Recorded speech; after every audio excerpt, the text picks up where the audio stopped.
Bismillahirrahmanirrahim.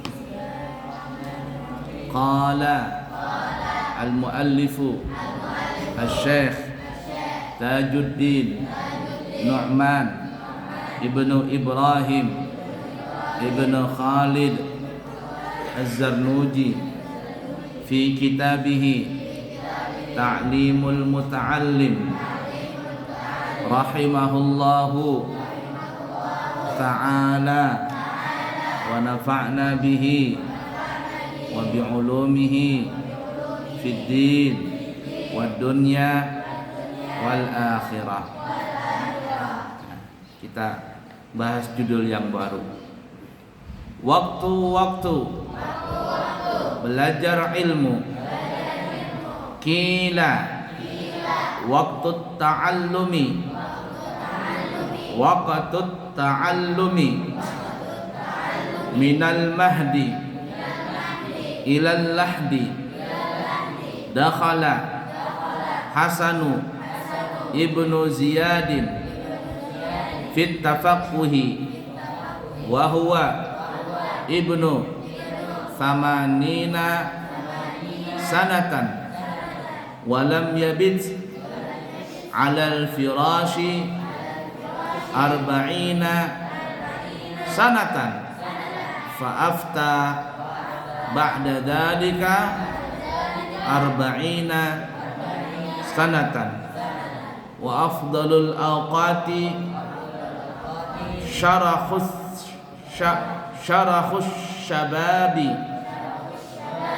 wa waqtus sahari wa bainal isya'aini wa yanbaghi an yastaghriqa jami'a awqatihi fa idza malla an ilmin yashtaghilu bi ilmin akhara wa kana ibnu Abbasin radhiyallahu ta'ala anhuma idza malla minal kalami yaqulu hatu diwanash syu'ara'i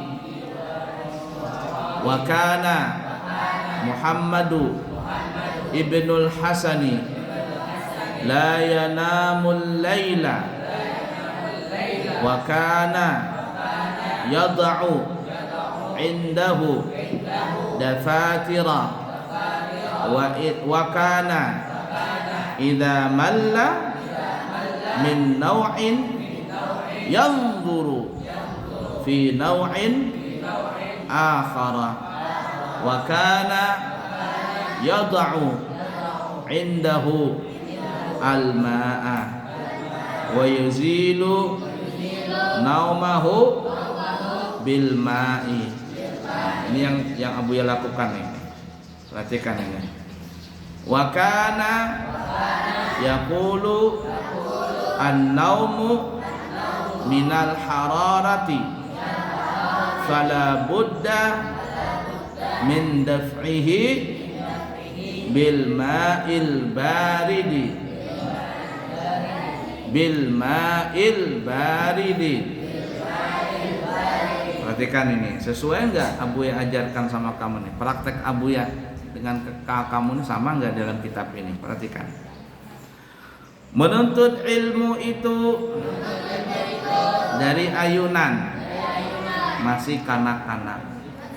Kayak kamu nih masih anak-anak, masih belasan tahun, belajar dari kecil, sampai ke liang kubur, alias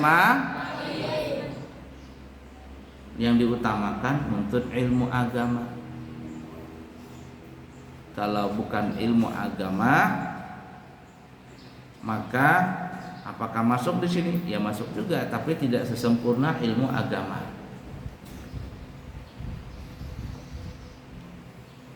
Artinya kalau ada orang belajar di pesantren dengan belajar di umum, itu pahala orang belajar di pesantren, pahalanya itu besar sekali. Kenapa? Karena yang dia pelajari ilmu agama. Kalau di umum adalah ilmu dunia. Orang belajar ilmu dunia itu ujung-ujungnya apa ya? Apa ujung-ujungnya? Supaya bisa kerja. Beda kalau ilmu agama. Belajar ilmu agama itu ujung-ujungnya adalah untuk memperbaiki hubungan dia dengan Allah, yang dikenal dengan ibadah hablum minallah. Plus juga belajar di pesantren itu juga memperbaiki hablum minannas. Makanya lihatin saja orang yang pesantren itu biasa kalau lulusan pesantren, asalkan dia sering berkhidmah di pesantren, dia keluar pesantren itu tahu tuh, belajar untuk menanam ngerti, belajar memasak mengerti, belajar berkebun mengerti, karena di pesantren diajarkan itu secara tidak langsung diajarkan. Kamu tahu di luar sana itu sekolah alam itu lebih mahal daripada sekolah biasa. Tahu sekolah alam nggak? Sekolah alam itu sekolah yang ya di alam, main becek-becek, belajar nanam padi, itu namanya sekolah alam. Di pesantren nggak perlu pakai istilah sekolah alam. Pesantren sudah pasti ada, asalkan pesantrennya punya lahan luas. Nah itu diajarkan tuh. Ada Buya punya teman itu di Balikpapan. Dia pernah sekolah pesantren, lalu merantau ke Balikpapan, jadi kaum, akhirnya dia jadi guru. Tapi apa dia? Jadi imam, jadi guru itu kewajiban. Untuk masalah gaji itu bisa standar saja. Tapi Abuya bilang sama teman Abuya, ente ini adalah salah satu orang yang sukses. Kalau dalam bidang menuntut ilmu dalam keagamaan dia enggak tapi kelihatan, artinya ya seadanya saja. Dia cuma jadi imam, mimpin tahlil itu untuk di imam di kampung. Tapi dia kaya. Kenapa kaya? Karena dia bisa membuat ini perabotan rumah tangga itu. Kata Abuya, kamu belajar di mana? Ini kita belajar dulu katanya di pesantren. Belajar di pesantren, dia bikin lemari itu yang APL tuh, yang ini kayak begini nih, dinding nih, mahal nih, lembarnya mahal nih. Jadi dia bikin lemari, bikin ranjang, bahkan dia bikin rumah, nggak perlu orang lain, dia sendiri yang bikin. Kecuali yang berat tuh kayak masang pondasi apa itu perlu orang lain. Tapi kalau cuma masang keramik, masang bata, dia sendiri bikin rumah besar. Abuya tanya berapa habis? Sedikit aja katanya. Berapa? Upah tukang paling 30 juta. Upah tukangnya aja, loh kok bisa? Lalu sisanya dia yang ngerjain. Cuman cari orang bantuin dia untuk masang pondasi yang berat-berat nih, ngecor yang berat-berat. Tapi sisanya masang bata, plester bata, masang listrik, ngecat, dia semuanya. Rumahnya gede. Kata Abuya, ente ini masya Allah. Dari belajar di mana? Kata Abuya, belajar di pesantren. Waktu di pesantren dia belajar bukan hanya ilmu agama, tapi belajar ilmu bertukang, belajar ilmu berkebun, belajar ilmu bikin meja. Sampai dia bilang kalau di pesantren Abuya, kalau perlu meja nanti kita bikinkan. Nanti gampang saja berapa biayanya, harga pesantren itu biasa saja.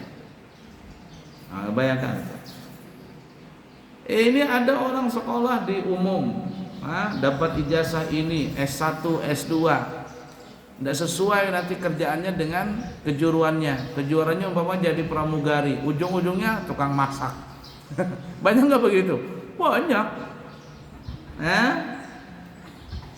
Kerjaannya mesin, ujung-ujungnya jadi pengembala. Banyak itu, banyak sekali.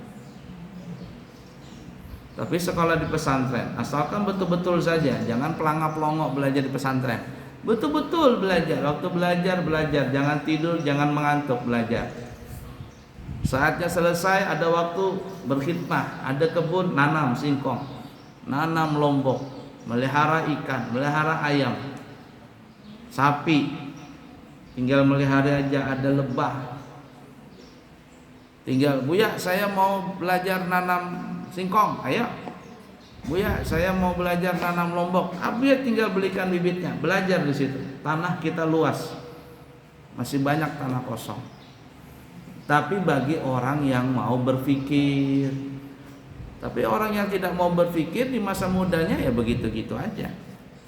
Dihabiskan di pesantren cuman main-main. Bapak mamamu cari uang gak main-main.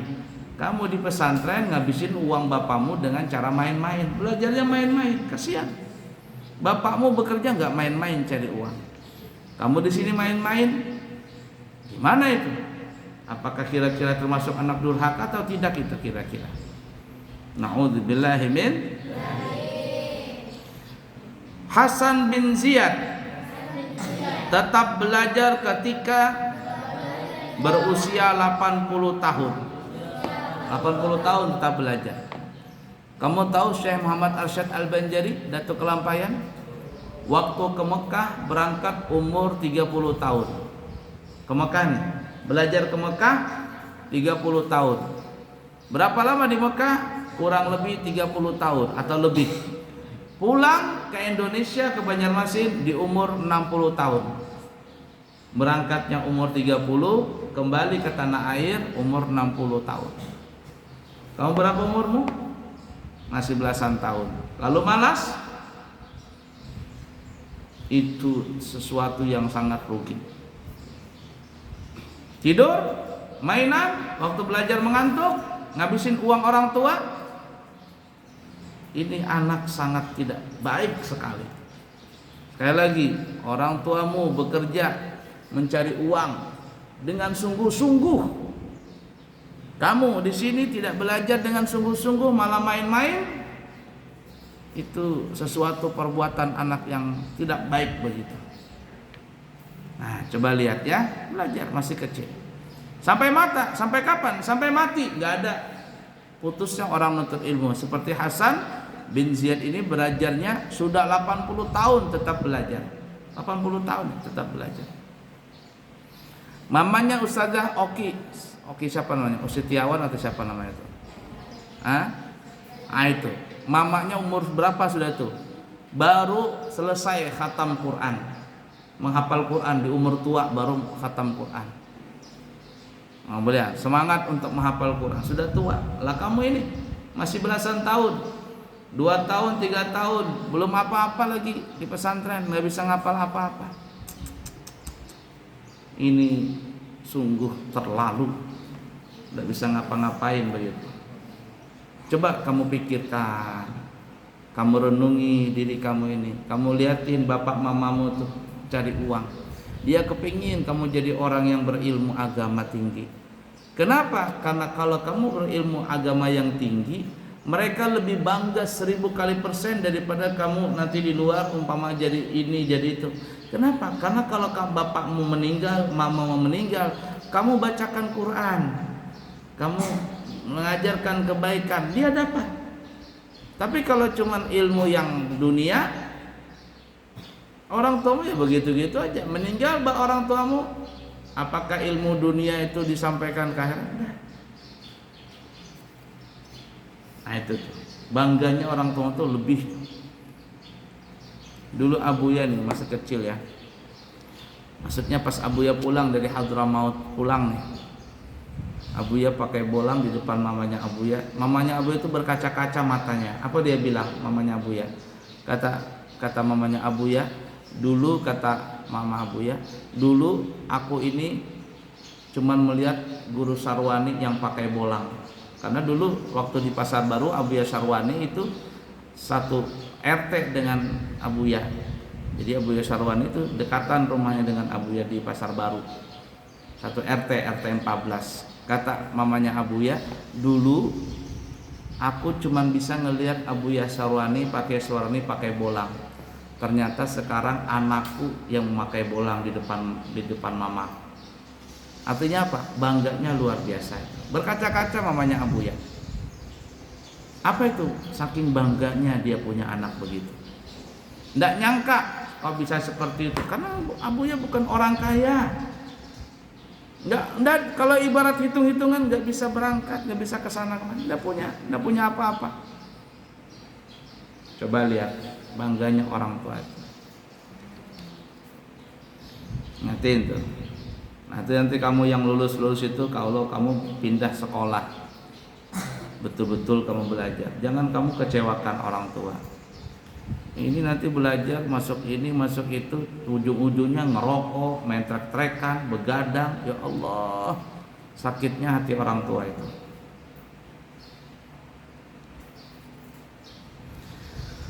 Dan dia tidak pernah nyenyak tidur selama 40 tahun.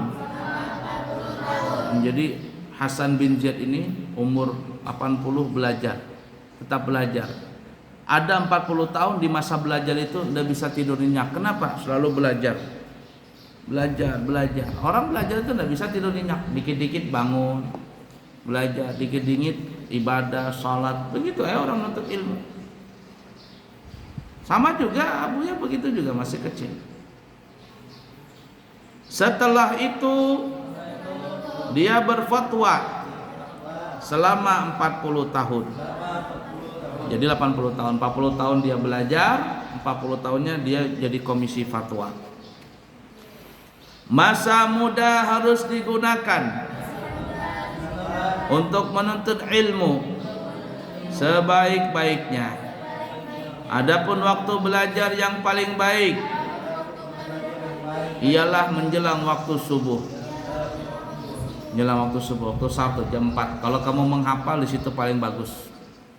Menghafal nih jam 4 subuh itu paling bagus. Dan antara waktu maghrib sampai isya. Nah makanya di sini nih, waktu maghrib dengan isya tidak digunakan main-main, baca wirid dan sebagainya. Wirid itu kamu bilang udah belajar, itu belajar baca benar. Tapi kamu antara maghrib dengan isya kalau tidak ada abuya, apa yang terjadi? Kesana kemari, putar sana putar sini, pelangak pelongo. Makanya lihat sudah berapa tahun belum lancar lagi bisa baca wirid. Kenapa? Karena tidak ada manfaat, tidak memanfaatkan waktu maghrib dengan isya itu untuk mempelajari bacaan-bacaan itu.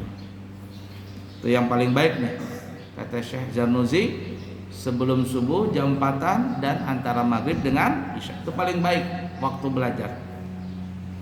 Orang dulu nih ya, abu yang masih kecil itu ingat banget tuh, antara maghrib dengan isya itu anak-anak kecil semuanya pada belajar alif-alifan. Zaman dulu namanya alif-alifan. Alif di atas A, alif bawah I, alif depan U, A, I, U, alif-alifan. Belum ada ikro lagi.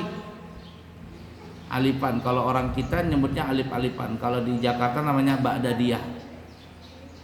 Ya, ba'dadiyah. Baru tahun berapa? Baru ada ikro, baru ada ummi, baru apa lagi tuh, macam-macam metode-metodenya.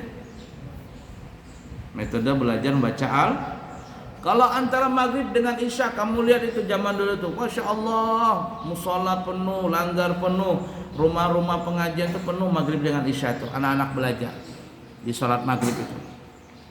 Nggak ada yang kesana kemari. Tapi sekarang kamu lihat antara maghrib dengan isya keluyuran tuh anak-anak muda di mall di mana-mana. Kasihan. Nah, itu tuh. Jika jemu mempelajari satu bidang ilmu,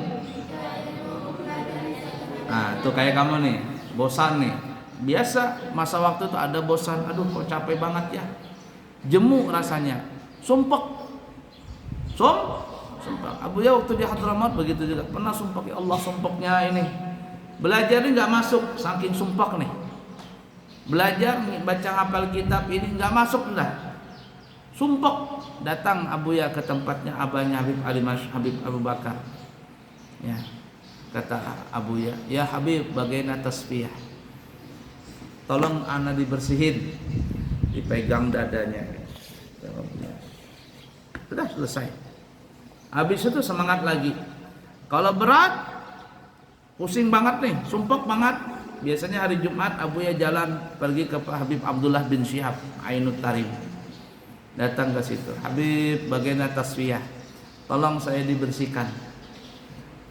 dipeluk badannya Abuya, digini-ginikan mata. Nah, kayak mana orang membersihkan kotoran? Setelah pulang dari rumahnya Habib Abdullah bin Syihab, Masya Allah, itu ringan badan, ringan hati. Sebelum pulang dia mahfuz, mahfuz, kata Habib Abdullah. Insya Allah kamu dijaga, insya Allah kamu dijaga. Artinya kamu terpelihara. Semangat lagi belajar, semangat. Ingat tuh, berteman dengan orang saleh. Tapi kalau kamu sumpah berteman dengan orang yang suka lari, jadi sudah selesai. Berteman yang suka pengantukan, selesai. Tambah parah, bukan tambah sehat, tambah apa? Beneran nih, coba kamu perhatikan apa yang Abuya bilang ini. Berteman dengan orang saleh. Jika jemu mempelajari satu bidang ilmu, maka hendaknya belajar ilmu yang lain. Jadi kalau nggak masuk nih ilmu, nggak masuk nih, istirahat dulu, istirahat. Cari yang lain, baca Quran kah, belajar tajwid kah. Jangan dipaksakan, stop dulu. Kata Syekh Jalil, stop di situ dulu, stop dulu. Nah, Ibnu Abbas jika mulai jemu, beliau berkata, bawakanlah kemari buku ciptaan para penyair. Nah, jadi Abdullah bin Abbas ini kalau capek belajar menuntut ilmu, disumpah dia. Kata Abdullah bin Abbas, coba bawakan syair-syair, baca syair, semangat lagi. Kalau bahasa coba berdendang dulu. Banyak kalau di Hadramaut ya, kalau saya belajaran dengan Habib Umar, insyid, kata Habib Umar, ayo baca kasidah, baca kasidah, mendengar kalam-kalam salaf, perkataan orang-orang saleh, semangat lagi. Nah, kalau di Mesir nasyid juga, nasyid, tapi dengan lagu-lagu yang kayak kita ini. Itu bedanya di sini. Tapi nasyid, baca kasidah, supaya apa? Supaya semangat. Nah, tapi orang zaman sekarang nggak lagi musik katanya. Ini pulang dari situ jadi artis semua. Nah, itu Abdullah bin Abbas ketika sumpah baca kitab-kitab syair, mendengarkan syair-syair pujian, syair-syair cinta, jadi semangat lagi. Muhammad bin Hasan setiap malam tak pernah tidur. Apa ngerjain? Belajar. Dulu Syekh Muhammad Asad Al-Banjari itu, Syekh Muhammad Asad Al-Banjari waktu belajar, apa bantalnya? Kelapa. Ketika goreng tegelimpas dia orang banyak, tek. Ambil lagi kitab wudu, ambil kitab, baca lagi. Kamu jadi santri jangan pakai bantal, jangan berkilau empuk, jangan. Abuya dulu belajar begitu aja juga, belapakan tidur. Terkadang cuman sarung digulung jadikan bantal, diampel bahari, pas tidur tengah malam lewat tikus di kaki. Sekalinya tikusnya berapa besarnya? Nang kayak telapak kaki tikusnya gedenya. Kucing aja nggak berani makan. Kenapa? Tikusnya lebih besar daripada kucing. Abuya waktu pertama kali sekolah ke Ampel tuh kaget Abuya, ya Allah, tikus gedenya. Tikus apa ini? Gede banget, nang kayak telapak kaki itu gedenya. Kucing nggak berani makan. Tidur biasa saja.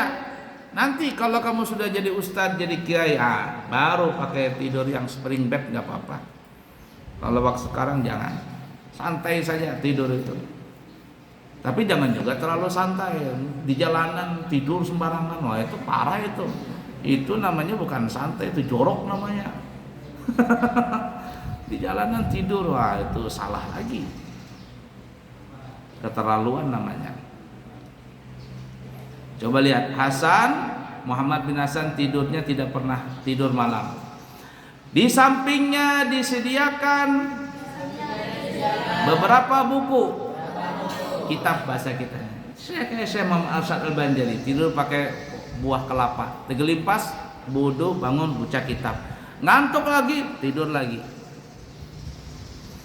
Bila merasa bosan, mempelajari satu ilmu, beliau ganti yang lain. Alias kitab ini aduh pusing nih, nggak tembus nih pelajaran, stop dulu, stop. Ganti yang lain, santai. Atau di bawah santai dulu. Ngopi ke apa gitu. Begitu. Nanti sudah tenang, buka lagi kitab.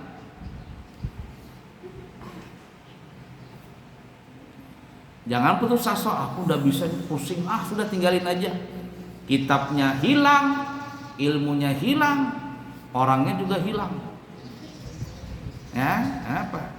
Hatinya sudah hilang dari pandangan. Perhatikan nih.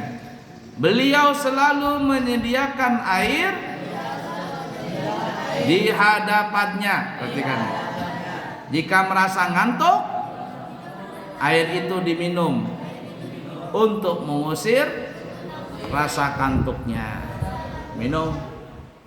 Kalau kamu nggak diminum, sama airnya.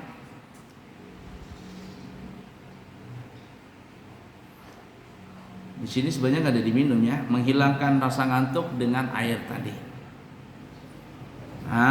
Tuh. Orang guru-guru bahari begitu. Dulu ada Abuya Sarwani, Abuya masih ingat, masih kecil belajar. Teman Abuya ini duduk waktu halaga, waktu waktu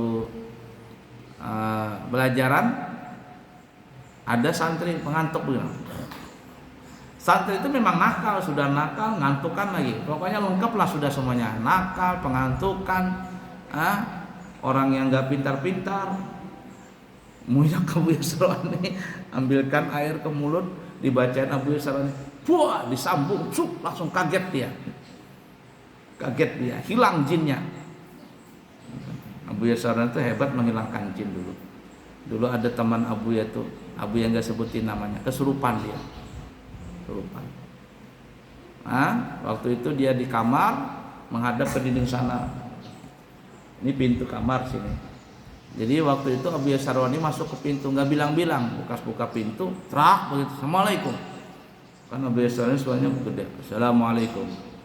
Si teman Abuya yang lagi kesurupan ngelihat Abuya Sarwani, pas ngelihat yang jinnya ini berbalik badannya ngelihat begitu, terlempar dia, lupa, langsung jinnya lari, boom. Abuya tanya, kenapa kamu lihat Abuya Sarwani kau takut? Jinnya lari katanya. Kenapa? Apa katanya? Aku ngelihat sama jin yang itu Abuya Sarwani itu nih kayak asrama kan 2 tingkat tinggi itu Abuya Sarwani. Jadi raksasa gitu.